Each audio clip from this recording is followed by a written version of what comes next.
Good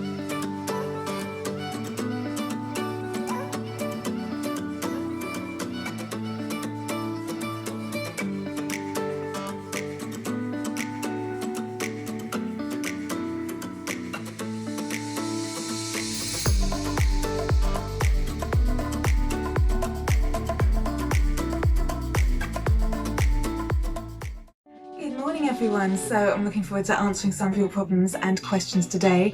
I would normally be answering back home at my own place on my canal boat, which is why this place doesn't look like a boat. I'm at my mum's puppy sitting, so if you have any questions about someone that's really needy, keeps chewing things but is just so damn adorable that you don't know what to do about it without laughing, then hey, I am your woman right now. Anyway, let's get on to the first question. So the first question for me today is, Dear Faith, I have a new granddaughter, and due to COVID and overseas travel, I won't be able to see her for quite some time, possibly years.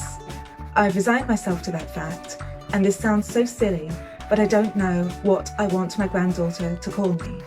The one thing I know is I don't want to share the name of my ex-husband's wife. The marriage ended badly, and the thought of me sharing a name with her is painful to me and keeping me up at night. I know I need to stake a claim on a name, but I don't know what name to choose or how to decide. Okay, so being separated from your loved ones sucks. COVID absolutely sucks, and I can feel the pain in your letter. It's just a horrible situation.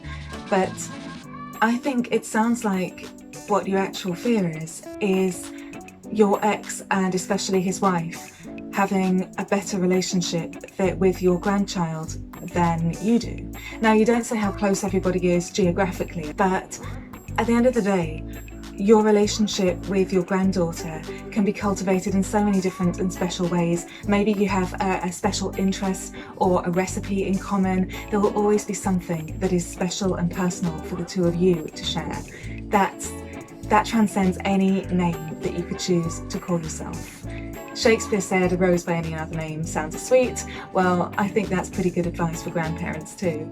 And children have their own way of changing the game quite considerably. You might find that your granddaughter finds her own nickname for you, and whatever that nickname is, it's going to sound just as sweet. Dear Faith, I've been with my boyfriend for 6 months. We don't live together. We've gone from texting all day to going without speaking at all unless I initiate the conversation.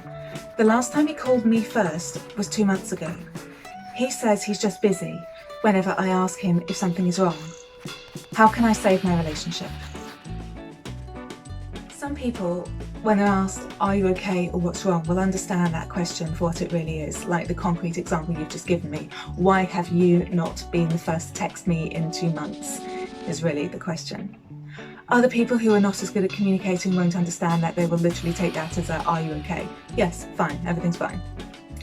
So my first piece of advice, if you haven't already, is to literally ask that question. Ask, with the examples you've given me, we don't talk as much anymore, we don't talk unless I initiate, you haven't actually initiated for 2 months. Is there a problem here? And if not, how can we get our relationship back on track? See what he says. If he fobbed you off with the I'm busy excuse, then frankly, I would leave the relationship, because a relationship is only a relationship when all the people involved are actively working to be in the relationship. So far, it looks like you're the only one in the relationship, and it's better to be in a relationship with yourself, and there are things you can buy to make that relationship that little bit better, than being with someone where you don't know if you are loved, wanted, appreciated, or even thought of at all. When and if you talk, the absolute least I would expect is a heartfelt apology, a proper conversation, and an action plan for how to get your relationship back on track in a way that feels right for you. The absolute least. If you get anything less than a genuine expression of an emotion, an action plan that he does follow through, find someone who does appreciate you, because you deserve that. Dear Faith, I've been seeing a great guy for nearly 4 months. He's kind, funny, interesting, and sexy in my opinion, but he's always told me he doesn't have much sexual experience. I'm in my early 30s and he's in his late 20s. He told me early on that he wanted to wait 3 months to have sex, but now this feels like an excuse. He's paranoid about pregnancy and STIs, though I get tested after every partner, but he's not in the mood, he's tired, etc, etc. I don't want to pressure him, but at the same time sex is important to me. How far and how fast do I push? I think it's time for a frank, cards on the table discussion about sex in a non-judgmental way and not in a loaded setting, so not a crowded bus and definitely not in bed. You say he's not experienced, but does that mean he has no sexual experience at all? Are you comfortable waiting for him to be comfortable, whatever the case may be? Sexuality is a really, really wide spectrum. Could he be more towards the asexual end? And if so, are you comfortable with that? There's no shame in being asexual, there's also no shame in having a higher sex drive. If he never ever wants to have sex, ever, what does that look like for the two of you? Would you want to split up? Would you be willing to be in a relationship without sex? Would you, either of you, be willing to explore ethical non-monogamy? Those are all options. They're not all feasible and valid options for every individual.